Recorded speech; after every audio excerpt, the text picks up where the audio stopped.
बिस्मिल्लाहिर्रहमानिर्रहीम। अस्सलाम वालेकुम नादरीन, आप यूट्यूब चैनल देख रहे हैं। मैं इमरान खान हूँ। नादरीन, इमरान खान साहब की 73वीं सालगिरह है और पाकिस्तान तहरीक इंसाफ के जो लोग हैं, ज़्यादातर वो लोग जो इमरान खान साहब के चाहने वाले हैं, उनके जो फैंस हैं या उनके फॉलोअर्स हैं या नौजवानों की एक बड़ी तादाद है, वो इसके ऊपर सेलिब्रेशंस कर रही है। वो इमरान खान साहब को विश कर रहे हैं, उनको दुआएं भेज रहे हैं। सोशल मीडिया के ऊपर ये टॉप ट्रेंड कर रहा है और विद इन नो टाइम, यानी एक डेढ़ घंटे के अंदर ये टॉप ट्रेंड बन गया पाकिस्तान में। ये बात सच है कि इमरान खान साहब की मकबूलियत में कमी नहीं हो पा रही।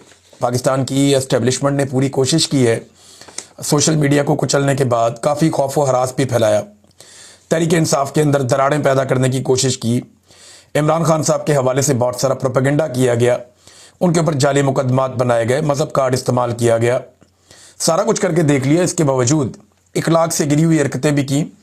लेकिन इमरान खान साहब की पब्लिक में, ख़ासतौर पे नौजवानों में मकबूलियत कम नहीं हो रही, बल्कि वो गुजरते दिनों के साथ बढ़ती चली जा रही है। और उनके बेटे ने एक पैगाम दिया इमरान खान साहब के, उनके 73वें यौम पैदाइश पे। 73वें यौम पैदाइश पे हमारे वालिद आज भी एक डेथ सेल में कैद हैं, 790 दिन अपने ख़ानदान, अपने डॉक्टरों और अपने वकला के बगैर, मगर उनका हौसला आज भी कायम है। हमें हार नहीं माननी चाहिए, क्योंकि वो कभी भी हार नहीं मानेंगे। देखिए, बेटे से ज़्यादा तो बाप को कोई नहीं जानता, और इमरान खान के बेटों का ये मानना है कि हमारा बाप हार नहीं मानेगा। क्योंकि इमरान खान साहब की कभी कभी उनके बेटों से बात करवाई भी जाती है। ये बात ठीक है, अगर पाकिस्तान तहरीक इंसाफ के कई लोग भी ये कहते हैं कि हमें ऐसा लगता है कि अगर सारे भी साथ छोड़ गए इमरान खान का, तो वो तब भी सरेंडर नहीं करेगा और वो तब भी इस्टेब्लिशमेंट के सामने नहीं झुकेगा। वो अपने मुंह से कहते हैं कि आसिम मुनीर साहब और ये दीगर लोग मुझे झुकाना चाहते हैं, लेकिन ये मुझे डरा हुआ नहीं देख सकते।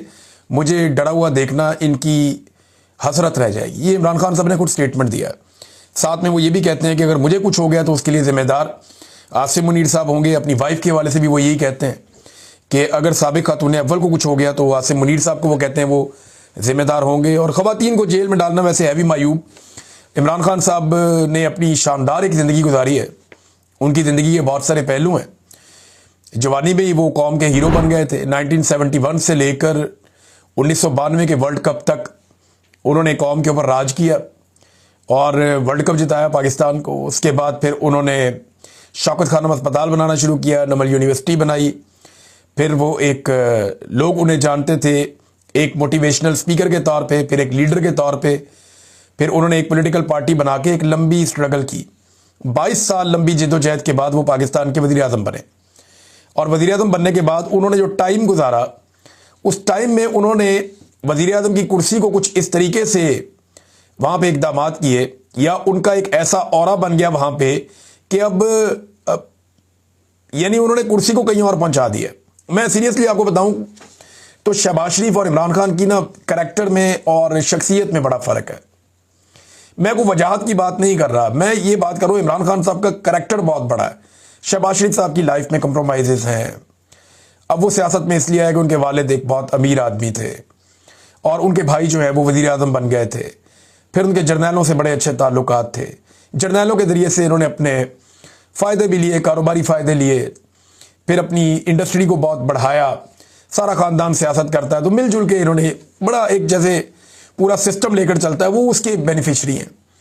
इमरान खान ने अकेले मेहनत की है और बड़ी स्ट्रगल की है, चाहे वो उनका अपना क्रिकेट का करियर हो या उसके बाद उनका जो एज एक फलाही कारकुन के तौर पे उन्होंने जो काम किया वो उनका वो करियर हो, या उसके बाद एक लीडर के तौर पे बड़ी लंबी इमरान खान साहब की स्ट्रगल है। परवेज़ मुशर्रफ ने उनको ऑफर किया था तो उनके साथ भी इमरान खान साहब को डील नहीं बना पाए। लेकिन 2018 में जब इमरान खान साहब की हुकूमत आई तो उसके ऊपर एलिगेशन लगाया गया कि ये मिलिट्री एस्टेब्लिशमेंट की सपोर्ट से आए। हालांकि ये सब जानते हैं कि बहुत सारी सीटें इमरान खान साहब को हराई भी गई थी। सेंट्रल पंजाब में हराया गया था और कुछ जगहों पे उनको सपोर्ट भी मिल गई थी। लेकिन प्लस माइनस करें तो इमरान खान साहब को बैसाखियों वाली हुकूमत बनाकर दी गई, जिसका उनके आज तक उन्हें दुख है। उन्हें लगता है जितनी मकबूलियत थी उन्हें बैसाखियों वाली हुकूमत नहीं लेनी चाहिए थी और दोबारा इलेक्शंस के अंदर जाना चाहिए था, या वो हुकूमत लेने से इनकार कर देना चाहिए था। बहरहाल आज के दिन इमरान खान साहब पाकिस्तान की तारीख के सबसे मकबूल पॉलिटिकल लीडर, इससे इनकार नहीं किया जा सकता। और उनका 73वां यौम पैदाइश है और वो एक डेथ सेल में बंद है और एक छोटे से सेल के अंदर उन्हें कैद तन्हाई में रखा गया है। उन्हें और उनकी अहलिया को अजियत दी जा रही है।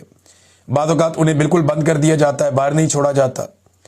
बाज़ औक़ात वो शिकवा करते हैं कि सफाई का ख्याल नहीं रखा जाता। फिर वो ये बताते हैं कि वज़ू के लिए भी गंदा पानी फराहम किया जाता है। उन्हें उनके डॉक्टरों तक और अहले खाना तक रसाई कई कई महीने तक बंद कर दी जाती है। तो इन हालात का सामना करने के बावजूद इमरान खान साहब अपनी जगह से हिले तक नहीं है। नाज़रीन, एक इंफॉर्मेशन मेरे तक पहुंची है। अच्छा, एक तो मैं आपको ये बताऊं कि पाकिस्तान और अमेरिका के बीच में जो बातचीत हो रही है, जो बाकायदा जो है वो मगरबी जरीदों के अंदर छपी है, और वहाँ ये दावा किया गया है कि पाकिस्तान में आसिम मुनीर साहब के मुशीरों ने अमेरिका को ये ऑफ़र कर दिया है कि वो आए और आके पसनी में एक बंदरगाह बना लें, अपना टर्मिनल कायम कर लें और वहाँ से मादनियात निकाल कर ले जाएं। देखें, ये यहाँ पे अगर अमेरिका को एक बंदरगाह या कोई टर्मिनल या कोई अपनी इंस्टॉलेशंस लगाने का मौका मिल गया, तो याद रखिएगा पाकिस्तानी यहाँ पे फड़क भी नहीं पाएंगे, ना पाकिस्तानी फोर्सेस, क्योंकि अमेरिका का ये तरीक़ाकार है। अमेरिका जहाँ पे भी जाता है वो अपनी एक टेरिटरी बनाता है। सुपर पावर है ना, तो उनके बड़े हसास गैजेट्स होते हैं। वो अपने कमांडोज को, अपने मरीन्स को साथ लेकर जाते हैं। वो अपनी सिक्योरिटी की एक वॉल बनाते हैं, अपना पूरा सिक्योरिटी का एक सिस्टम बनाते हैं। वो भी जानते हैं कि ये बलूचिस्तान है और यहाँ पे सिक्योरिटी के बड़े सीरियस इश्यूज हैं।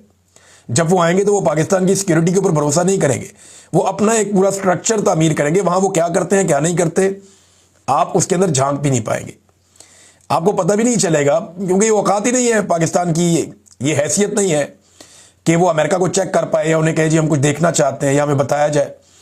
तो समंदर का रास्ता अगर आपने उनको दे दिया बहरा अरब में से, तो अपने बहरी बेड़े ला सकेंगे, ले जा सकेंगे, उनके कार्गोज आएंगे, वापस जाएंगे, उनके शिप्स आएंगे, वापस जाएंगे। वो क्या ला रहे हैं, क्या ले जा रहे हैं, आपको कोई आइडिया नहीं है। तो ये इस किस्म की एक्सेस क्या पाकिस्तान को ये वारा खाती है? अगर अमेरिकन को आपने मादनियात ही देनी है तो आप गवादर की बंदरगाह से भी दे सकते हैं, यानी चाहे वहाँ चाइना का कंट्रोल है, लेकिन वहाँ पे अमेरिका को वो इंडिपेंडेंस हासिल नहीं होगी जो उनको पसनी में मिल जाएगी। वो पूरा कंट्रोल उनको एक एरिया का मिल जाएगा। मैं आपको बताता हूँ, इमरान खान साहब के दौरे हुकूमत में, मैं मुल्क का नाम नहीं लूंगा क्योंकि मेरे सोर्स ने भी मुझे कहा कि आप मुल्क का नाम ना लीजिएगा, मुनासिब नहीं होगा। एक अरब मुल्क ने पाकिस्तान में रिफाइनरी लगाने का एक ऑफर किया था, और जब उनके लोग आए तो उन्होंने जो रिफाइनरी के लिए जगह पसंद की वो ईरान की सरहद के बहुत करीब थी। अब उस मुल्क के ईरान के साथ कोई ताल्लुकात भी इतने मसाली नहीं थे, तो इमरान खान साहब ने उसके ऊपर इनकार कर दिया था मुबैना तौर पे, क्योंकि इमरान खान साहब ने कहा कि यहाँ पे अगर ये आप यहाँ पे अपना वो बनाएंगे सिस्टम सारा, तो इस पे ईरान क्योंकि करीब है और ताल्लुकात का ये मामला है, तो ये ठीक नहीं रहेगा। तो इमरान खान साहब ने उस मामले से माजरत कर ली थी। लेकिन अब अगर अमेरिका इतना करीब आ जाता है ईरान के और चाइना के, यानी चाइना जो है वो उनके बहुत बड़े इंटरेस्ट हैं गवादर की बंदरगाह में, उससे 70 नॉटिकल माइल पे समंदर के रास्ते से अगर वहाँ अमेरिका आगे बैठ जाता है तो चाइना को तशवीश तो होगी, लाजमी होगी। और इसके बाद आगे जो है वो चाबहार है और या ईरान है, तो ये एक अड्डे के तौर पे इस्तेमाल किया जा सकता है, नहीं किया जा सकता, ये एक बड़ा सवाल है कि यानी यहाँ पे अगर एक बहुत बड़ा उनको एरिया मिल जाता है अमेरिका को, तो वो उसको जैसे मर्जी इस्तेमाल करें, जिस तरह मर्जी इसको तैयार करें। ये तो फिर उनकी सवाबदीद है कि वो इसमें क्या करेंगे। अब ये सवालात खड़े हो गए हैं, देखते हैं इनके जवाब क्या आते हैं। नाज़रीन, एक और चीज़ पाकिस्तान में आजकल एक चल रही है। एमन वली खान साहब ने एक्चुअली आर्मी चीफ को एक सौदागर से तशबीह दी थी, एक दुकानदार से, कि वो ब्रीफ केस के अंदर मादनियात लेके अमरीकी सदर के बाद पहुंच गए। तो वो कहते हैं ये मजाक है और ये अच्छी बात नहीं है। उन्हें जेब भी नहीं देता कि आर्मी चीफ एक मुल्क का जो है वो अपना माल बेचता फिरे। इस किस्म की बातें जो है वो एमन वली खान साहब ने की। अच्छा, उसके बाद एमन वली खान साहब के ऊपर नून लीग ने तनकीद की, एस्टेब्लिशमेंट ने कुछ नहीं कहा, यानी DGI SPR नहीं बोले, कोई भी नहीं बोला इसके ऊपर, और रद्द-ए-अमल दे भी सकते थे। देखें, जो हमारी अंडरस्टैंडिंग है ना, मेरी बहुत सारे सहाफ़ियों से बात हुई है, खैबर पख्तूनख्वा में भी हुई और इस्लामाबाद में भी हुई। उन सबका ये मानना है कि क्योंकि पाकिस्तान तहरीक इंसाफ खैबर पख्तूनख्वा में बहुत मकबूल है और दूसरी वो पॉलिटिकल पार्टी खैबर पख्तूनख्वा में मकबूल हो सकती है जो एंटी एस्टेब्लिशमेंट होगी, लिहाजा एस्टेब्लिशमेंट को एमन वली खान साहब पे कोई एतराज़ नहीं होता। वो जितनी मर्जी सख्त बात करें, आर्मी चीफ पर करें, DG ISI पर करें या फौज के खिलाफ करें, उनके ऊपर कोई एतराज़ नहीं किया जाता। वजह यह है कि सिस्टम ये जानता है कि एमन वली खान हमारे खिलाफ नहीं जाएगा, और एमन वली खान को जब हम चाहेंगे अपने फ़ायदे के लिए कोई तरमीम करानी, कोई और काम करना, इस्तेमाल कर सकते हैं, 26वीं तरमीम, 27वीं तरमीम, 28वीं तरमीम, जो भी काम हमने डालना होगा एमएल वली खान आएगा और हमारे लिए काम करेगा। हाँ, प्रॉब्लम सिर्फ ये है कि इसकी मकबूलियत कम हो गई है, तो इसको थोड़ा मार्जिन दे दिया जाए कि ठीक है एंटी एस्टेब्लिशमेंट बन जाओ, हमारे खिलाफ जो बोलना चाहते हो बोलो, आपको इसका फायदा हो जाएगा पब्लिक के अंदर, और हमें क्या इससे हमारा जा रहा है, कुछ भी नहीं। लोग भी कह रहे हैं तो आप भी कह रहे हैं। तो ये एमएल वली खान साहब के हवाले से वहां पे जो जर्नलिस्ट हैं उनकी ये राय है। देखिए, अगर वाकई एस्टेब्लिशमेंट को तकलीफ होती और चले इतनी सख्त बात अगर सलमान अकरम राजा कर देता, या इतनी सख्त बात अगर पाकिस्तान तहरीक इंसाफ का कोई रहनुमा कर देता, तो उसके साथ क्या होता आप सोच सकते हैं। अगर पाकिस्तान तहरीक इंसाफ का कोई रहनुमा इतनी सख्त बात कर देता तो अभी तक उसका घर तोड़ दिया जाता, छापे मारे जाते, उसकी फैमिली को अगवा कर लिया जाता, यहां पे जबरी तौर पे गुमशुदगियां शुरू हो जाती, बंदे गायब कर दिए जाते, या उस बंदे पे बहुत सारे मुकदमात दर्ज हो जाते। लेकिन एमएल वली खान के बारे में ऐसा कुछ नहीं हुआ। उनकी सिक्योरिटी वापस ली गई है, जो उनकी फैमिली को बहुत ज्यादा सिक्योरिटी फ्राहम की गई थी, क्योंकि इनकी जान खतरे में है। देखें, ये हमें मानना पड़ेगा, एएनपी के बहुत सारे लोग शहीद हुए और एएनपी का दहशतगर्दों के साथ एक बड़ा पुराना पंगा चला आ रहा है, और इन्होंने दहशतगर्दी के खिलाफ लड़ाई के अंदर फौजी ऑपरेशंस की बहुत हमायत की है माजी में। आजकल नहीं कर रहे क्योंकि अवाम का ट्रेंड ऑपरेशंस की मुखालफत में है, तो जरा ऑपरेशन की मुखालफत में आ गए, लेकिन हमेशा एएनपी ने फौजी ऑपरेशनों की हमायत की है। उसकी वजह से बहुत सारे शिद्दत पसंद इनसे नाराज भी, इनके ऊपर अटैक्स भी होते हैं। देखें ना, बिलोर फैमिली के साथ क्या नहीं हुआ, जो मियां इफ्तिखार साहब हैं उनके साथ उनके बेटे को शहीद कर दिया गया। बड़ा जुल्म और जबर बर्दाश्त किया, बड़ी तकालीफ और बड़ी दहशतगर्दी बर्दाश्त की है एएनपी ने, लेकिन आफरीन है इस जमात के ऊपर कि ये डट के खड़े रहे। अब इस मामले में एमएल वली खान की सिक्योरिटी वापस लेना, उनकी फैमिली की सिक्योरिटी वापस लेना, ये बड़ा खतरनाक कदम है। अच्छा, ना सिर्फ फेडरल गवर्नमेंट ने सिक्योरिटी वापस ले ली, बल्कि पता चला कि जो खैबर पख्तूनख्वा की पुलिस है उन्होंने भी सिक्योरिटी वापस ले ली। लेकिन इस पे गंडापुर साहब ने एमएल वली खान को रब्ता करके कहा, जी मैं नहीं हूं इसमें, ये आईजी को इस्लामाबाद से ऑर्डर आया वजारत दाखिला से, मैं इसका हिस्सा नहीं हूं। यानी कितना बेबस वजीर आला खैबर पख्तूनख्वा का। अगर वजीर आला की सिक्योरिटी वापस ले ली जाए, या वजीर आला के जो वज़रा है उनकी सिक्योरिटी वापस ले ली जाए, तो क्या तब भी वो यही कहेंगे कि मैं नहीं हूं, ये फेडरल गवर्नमेंट ने किया है। देखिए, आईजी जो होता है किसी सूबे का, वो उस सूबे के चीफ एग्जीक्यूटिव के अंडर काम करता है और वो उसके अहकामात मानता है और उससे मुशावरत के साथ चलता है। लेकिन यहां पे एमएल वली खान, और अगर खुदा ना खास्ता एमएल वली खान के ऊपर अटैक होता है या इनकी फैमिली पे या कोई नुकसान होता है, तो रिस्पॉन्सिबिलिटी कौन लेगा? ये तो उठा के गंडापुर पे डाल देंगे। तो गंडापुर को इसके ऊपर एक्शन लेना चाहिए। आपको याद होगा कि दौरे हुकूमत था, गालिबन नून लीग का ही था, और हाँ नून लीग का दौरे हुकूमत था, और शाहिद खाकान अब्बासी को वज़ीर आज़म पाकिस्तान बनाया गया था। तो कराची में कैप्टन सफदर ने कायदे आज़म मोहम्मद अली जिन्ना के मज़ार पे उछल उछल के वोट को इज्जत दो के नारे लगा दिए। ये कूद के अंदर भी चले गए कब्र पे। अब उसके ऊपर जो है वो बड़ा रिएक्शन आ गया एस्टेब्लिशमेंट का, और उस वक्त, और ये बुरा भी लग रहा था, अजीब गरीब हरकतें कर रहे थे। कैप्टन साहब जरा ओवर हो जाते हैं। उन्होंने जाके वो हरकतें की, बाद में जनाब पुलिस को मजबूर किया। पुलिस वहां पे कार्रवाई नहीं कर रही थी, क्योंकि पुलिस तो मानती है बिलावल की और मुराद अली शाह की, सिंध में उनके कंट्रोल में थी। तो पुलिस ने इनकार कर दिया और उसके बाद एस्टेब्लिशमेंट ने काम दिखा दिया। वहां पे जो सेक्टर कमांडर वगैरह थे उन्होंने कार्रवाई डाली, आईजी को उठाया और जनाब जाके दरवाजा तोड़ के तो कैप्टन सफदर को उठा के ले गए। अब उसके बाद जो है वो सिंध हुकूमत ने नाको चने चबवा दिए, और सारी रात उन्होंने बाजुआ को सोने नहीं दिया, क्योंकि वहां पे ऑफिसर ने जनाब रिजाइन करना शुरू कर दिया, जनाब हमारी बात नहीं सुनी जा रही। ये होती है कमांड, ये होती है पॉलिटिक्स, ये होती है पॉलिटिकल लोगों की ग्रिप, कि उस वक्त की एस्टेब्लिशमेंट खिलाफ होने के बावजूद पाकिस्तान पीपल्स पार्टी ने साबित किया और उन्होंने अपनी पुलिस को कंट्रोल करके दिखाया। गंडापुर ये नहीं कर सकते। गंडापुर के हालात बहुत कमजोरी वाले हैं, और वैसे भी गंडापुर कमजोर आदमी है या किसी वजह से ब्लैकमेल होते हैं, लेकिन लगातार वही चीजें फेस करें। अब नून लीग, पीपल्स पार्टी और एएनपी आपस में लड़ाइयां कर रहे हैं।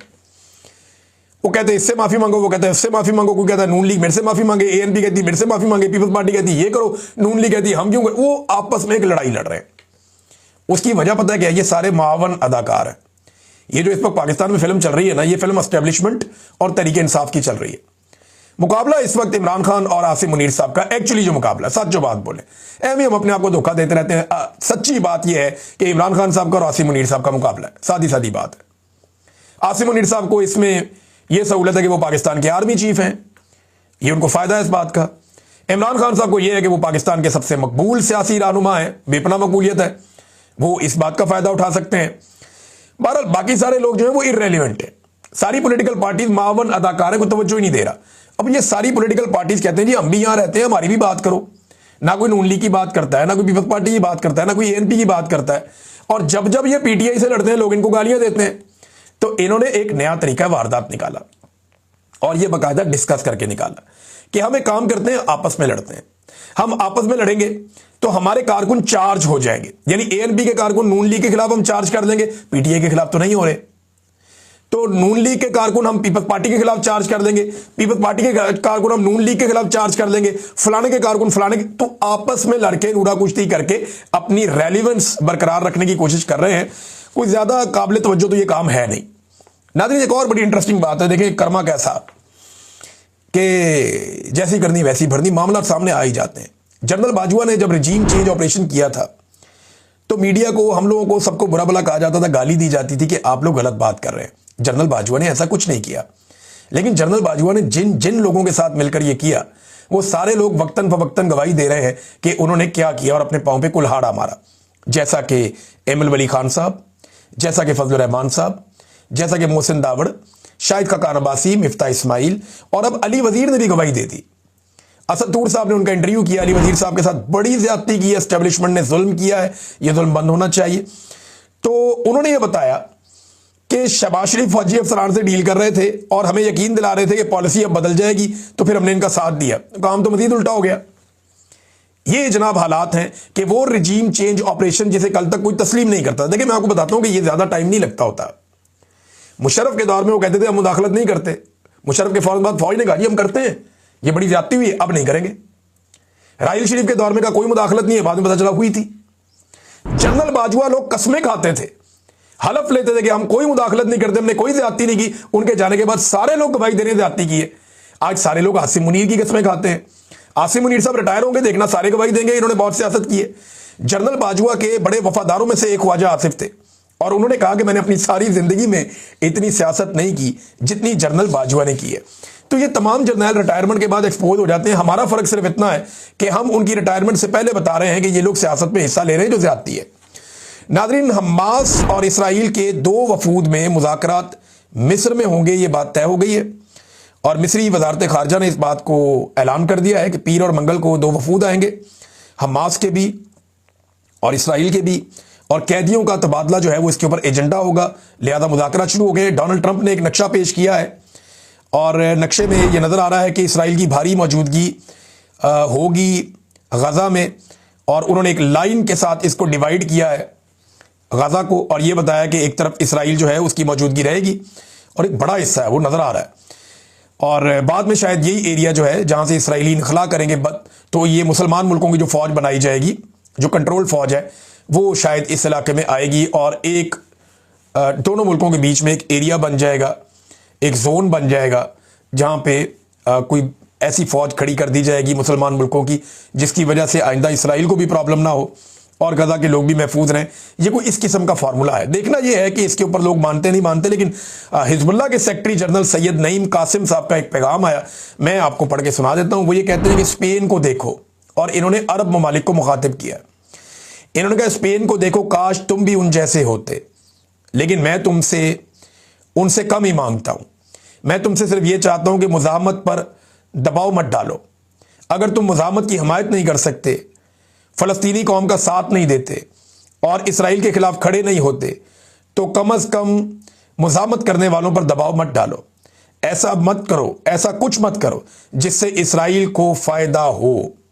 अब स्पेन की उन्होंने मिसाल दी, तो स्पेन और इटली के अंदर नाज़रीन तारीखी किस्म के जलूस हुए। कोई 2.5 लाख लोग इटली के अंदर निकले, बहुत बड़ी तादाद में।